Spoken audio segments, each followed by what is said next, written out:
Daisy chains and sweet champagne, and 2 days alone with you. Not too far from the city by car, or maybe we can make a more romantic trip by train to the country. It's where I want to be with you for the week. And welcome to, I think it's part 12 of our Building an Apple Press series.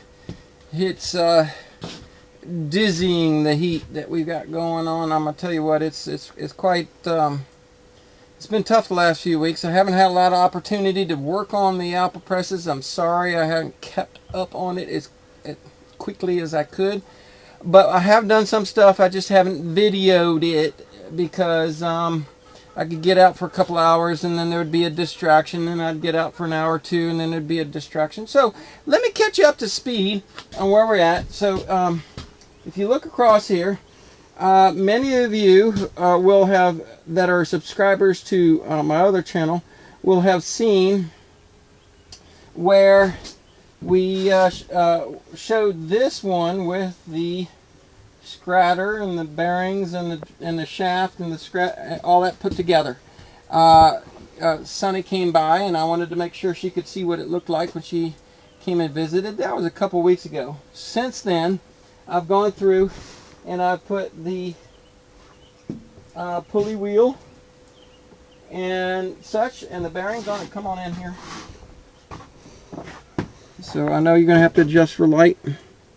Let the light adjust. And it's kind of dark, but you can see. Okay, so the scratter barrel is down here.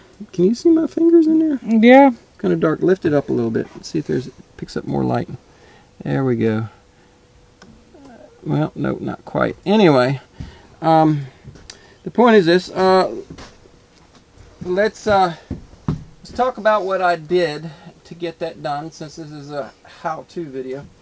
Alright, so I had pre-drilled the 3 holes. The clearance hole for the shaft that goes through, and then the 2 holes for the bolts for the flanges.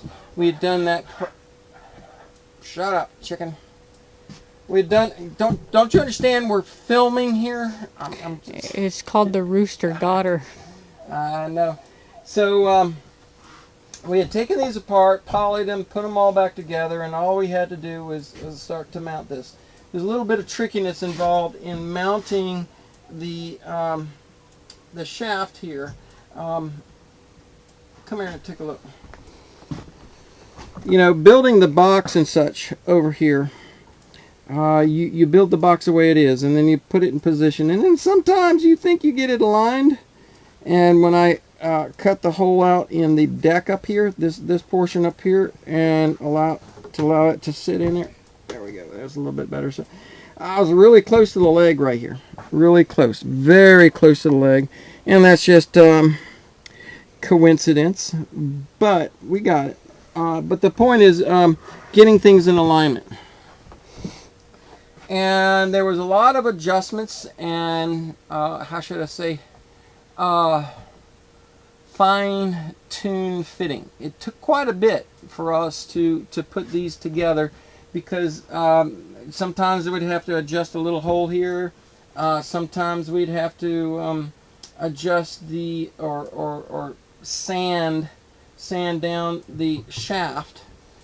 Because the shaft was a little bit larger diameter than the hole, and in some cases on this particular one, which is going to be ours, the shaft was way too big, and I tried sanding the 5/8 rod down, and I sanded it, and I sanded it, and I sanded it, and I sanded it, and I sanded it some more, and then I sanded it some more, and it still was very snug in here. So I ended up, because of the amount of metal that was being removed, going ahead and taking our Dremel and a little sanding barrel and running the inside of the bearing right here where my fingers are at. Show them that. So I was sanding this, and I wasn't getting enough metal off because I was doing very light and thin. So I ended up sanding the inside here for that surface to get it to slide through. So there was actually several days of fitting, taking apart, fitting again, taking apart, and so on and so forth. And so there we go. That's where we're at. We're where we have the bearings, the scratter barrels inside, mounted. Everything's assembled and put together and ready to go.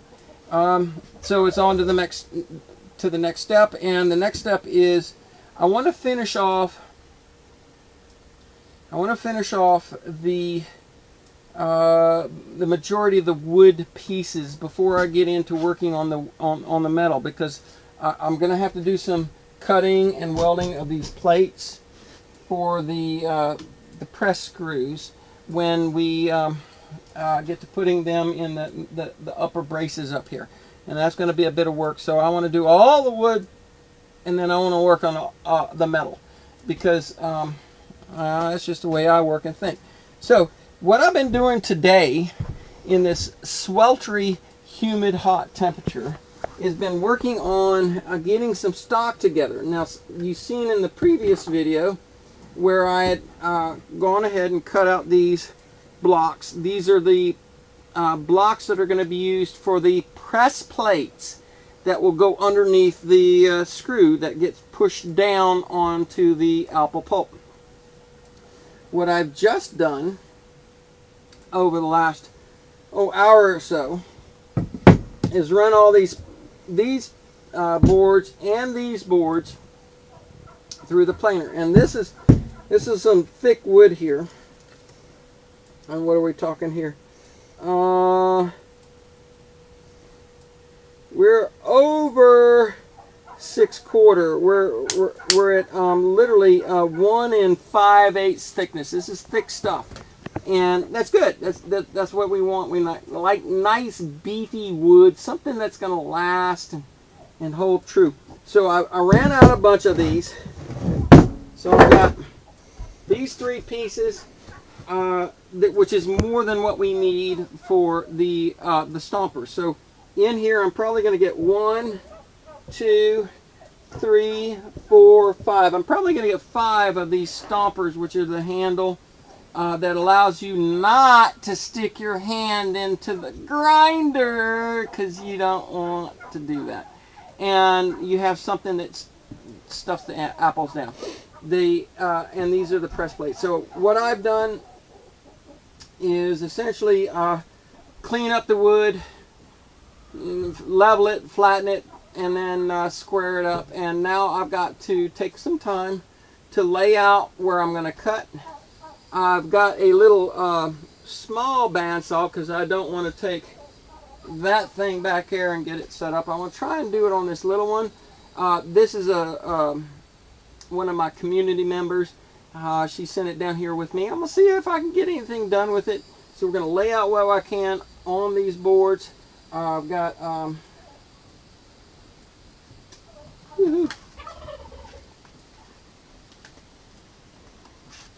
the old drafting tool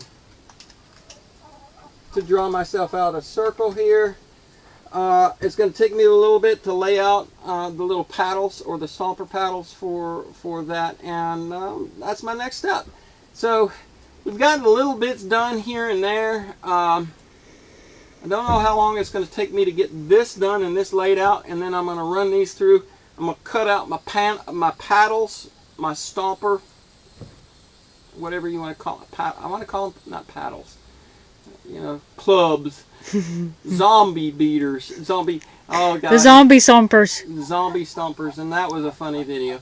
And I cut out the discs here. Then I'm gonna have to round them over on the router table, and round over all the edges and stuff, and shape them a little bit. We'll show you that I guess when we get that done, but yeah, there's a lot that's been done, but bits and pieces, and not enough for a full video. So here I am wrapping up the last 3 or 4 times that I've been in here, and let me get this portion done, and I'll see if I can't show you what we got when we get there. It's all right. Oh, goodness. It's hot. It's another one of those long, sweaty days. Um, the little Craftsman, it's meant for smaller jobs because when I went to cut the 1 5/8" oak, it just said, "I'm sorry, we're not going to do that." So I had to do some amendments here. The blade I had on this was this one, which is a I think it's a 5/8 by 4 teeth per inch. Mm-hmm. And we've been using this one for a while, and we had run it up against a brad nail when we were making our beehive frames. So the inside doesn't cut very well. So we changed it out. And I tried to use this, and it was cutting. It's sharp. It'll cut. It just cuts at a slight angle. So we went ahead and changed it out, and we put this little blade on. And we'll go over here. One of the things that we've done is stock up. We've stocked up on blades. So we got itty bitty, sort of small, medium wide, and the long. And this is the one that we had on it. So this is a wide blade. It doesn't work too well when you're doing tight turns. So we changed out the blade, and it took us a little while to do that and get it set and get the blade guide set and the blade depth set, because there's a difference in it takes a little while to learn all that stuff and make sure you're getting it right. Whew. And then I cut them out. So I got 3 wheels. Look at it. It's a wheel. It's a wheel. Actually, this is the press plate. But it's pretty good, and I got it cut, and now what I got to do is use the router table to round over the corners. I was hoping to get to the zombie stompers that I made, and didn't get there. It's just the heat, Been a humidity, long day. tool set up, not having everything. Well, you know, we just oh yeah. So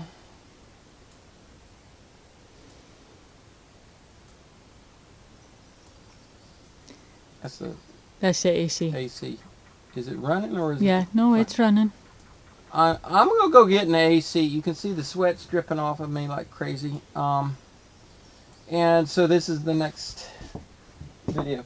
So to sum it up, we've gotten the bearings, shafts, scratter barrels, and the drive or the pulleys aren't set permanently. They can move in and out. We're going to get those set. Once we get the motors mounted, that will be a bit. Right now I just want to finish up the wood aspect of it. So I got to do the stompers, I got to do the press plates, and then the last thing I'm going to work on here coming up in the next, I guess we'll call it the next segment, probably 13, is the slats for the press barrel. And we also have to do the barrel pallet. Mm-hmm. The pallet goes underneath it, and that's a bunch. So I'm gonna get all the woodworking stuff out of the way, and then we'll start on the metal. And the metal is gonna be, you know, a bunch of welding and grinding and stuff. So, oh goodness. There you go. Time for a good rinse off Yeah, I think and we'll take dinner. a rinse off and dinner. I hope the information I've given you helps you if you decide to do this. I'm assuming, again, always, that anybody who watches my woodworking videos are already at least a moderate woodworker. I'm not going to get into the